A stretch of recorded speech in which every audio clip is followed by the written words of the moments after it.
ሰላም ጤና ይስጥልን። የግም ዜና መረጃዎችን እነሆ። ከ22 በላይ የአማራና የትግራይ ተወላጆች በአሰቃቂ ሁኔታ መገደላቸው ታወቀ።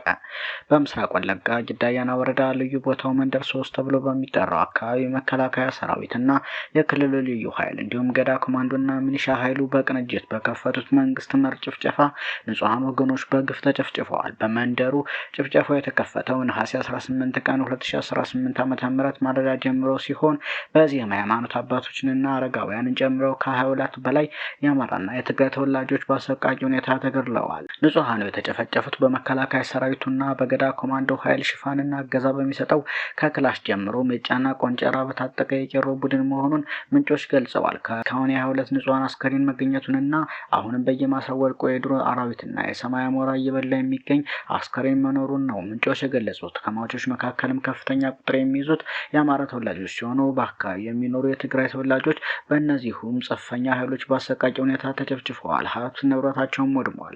ከዚህ በተጨማሪም በርካታ መኖሪያ ቤቶች በእሳት የወደሙ ሲሆን የቀንድ ከብቶችም ተዘርፈው በመከላከያ ሰራዊት ካሶኒ ተጭነው ወደ ነቀምቴ ከተማ መወሰዳቸውን ነው እማኞች የገለጹት።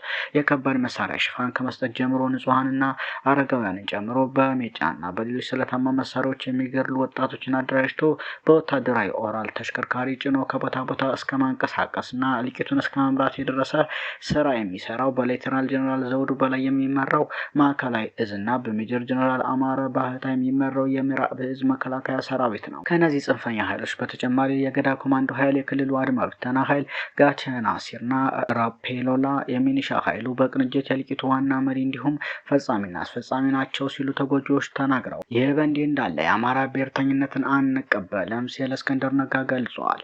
ጓድ እስክንድር ነጋ የአፋብንን መተዳደሪያ ደንብ በመጣስ በተከታታይ ፈጽሟቸዋል በተባሉ የህግና የስነ ምግባር ጥሰቶች ዙሪያ ድርጅታችን በቂ ምርመራና ክስ በማቅረብ ተጠያቂ እንዲሆን በሚመለከተው ክፍል የቀረበው የውሳኔ ሀሳብ እጅግ የሚያስደንቅና የሚበረታታ የድርጅቱን አቅምና አንድነት የሚያረጋግጥ በመሆኑ ደስ ያሰኛል። ይሁን እንጂ ድርጅቱ ውሳኔ ካስተላለፈ በኋላ ከትናንት በስቲያ በዲደብሊው ቀርቦ ኢንተርቪው የሰጠበት እድል እንዴት ሊያገኝ እንደቻለ በአመራሩና ሰራዊቱ ላይ አግራሞትን እየጫረ ይገኛል።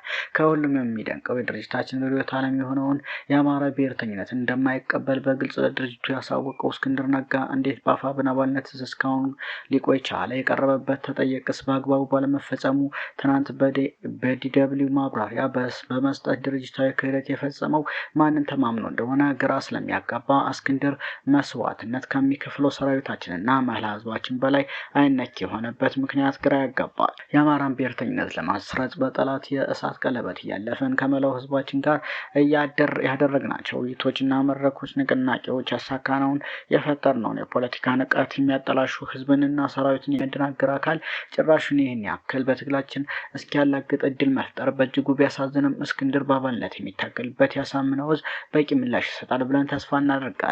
ጉዳዩ የእስክንድር ወይንም የአንድ ህዝብ ብቻ ሳይሆን 3 ዓመት ሙሉ የከፈልነውን መስዋዕትነት ከንቱ የሚያደርግ ከፍተኛ ወንጀል በመሆኑ ህግና ስነ ስርዓት መርህና ደንብ ይረጋገጥ ዘንድ በእጃችን የቀረቡ ማስረጃዎችን ዋቢ በማድረግ ትግላችንን የመጠበቅ ታሪካዊ አድራችንን እንወጣለን ሲል የገለጸው ባየ ደስታ ነው። ይህ በእንዲህ እንዳለ የዋጋ ግሽበት በሐምሌ ወር ወደ 15.3% ከፍ ማለቱን የኢትዮጵያ ስታቲስቲክስ አገልግሎት አስታወቀ። በ2018 ዓ.ም የኢትዮጵያ የዋጋ ግሽበት በሐምሌ ወር ብቻ 15.3% ከፍ ማለቱን የኢትዮጵያ ስታቲስቲክስ አገልግሎት አስታውቋል።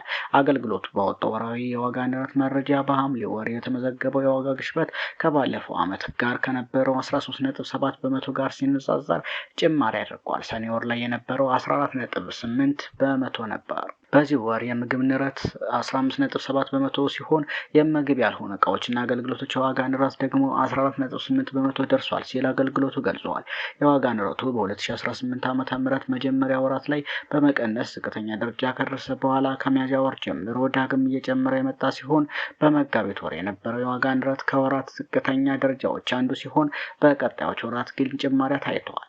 በተለይም የምግብ ጭማሪ በአጠቃላይ ዋጋ ንረቱ መጨመር ዋነኛ አስተዋጽኦ ካደረጉ ምክንያቶች መካከል ሲሆን የምግብ ዋጋ ንረት 15.7% መድረሱን የዋጋ ጭማሪው በቤተሰቦች የዕለት ተዕለት ወጪ ላይ ጫና መፍጠሩን ያሳያል። ባለፈው ዓመት ከነበረው የዋጋ ግሽበት ከ13.7% ጀምሮ በዓመቱ መካከል እስከ 9% አካባቢ ዝቅ ብሎ ነበር። ይሁን እንጂ ዳግም በመጨመር በሰኔ 14.8 በመቶና በሐምሌ 15.3 በመቶ ደርሷል። በመሆኑም የቅርብ ወራት የዋጋ ንረት አዝማሚያዎች በኢትዮጵያ የዕቃና አገልግሎት ዋጋ ጭማሪ እንደገና እየተፋጠነ መምጣቱን ያሳያል ሲል የኢትዮጵያ ስታቲስቲክስ አገልግሎት ገልጿል። ሌላዋ ኢዜማ በአዲስ አበባ ጉዳይ የተዋቀረውን ኮሚቴ ውድቅ ማድረጉን በዛሬ በሰጠው መግለጫ አስታወቀ። የኢትዮጵያ ዜጎች ለማህበራዊ ፍትህ ፓርቲ ኢዜማ ዛሬ ረቡዕ በሰጠው መግለጫ በአዲስ አበባ ጉዳይ ምክረ ሀሳብ እንዲያዘጋጅ የተሰየመው አስማሚ ኮሚቴ አሰራር የኮሚሽኑን ህጋዊ ማዕቀፍ የጠበቀ አይደለም ሲል ከሷል።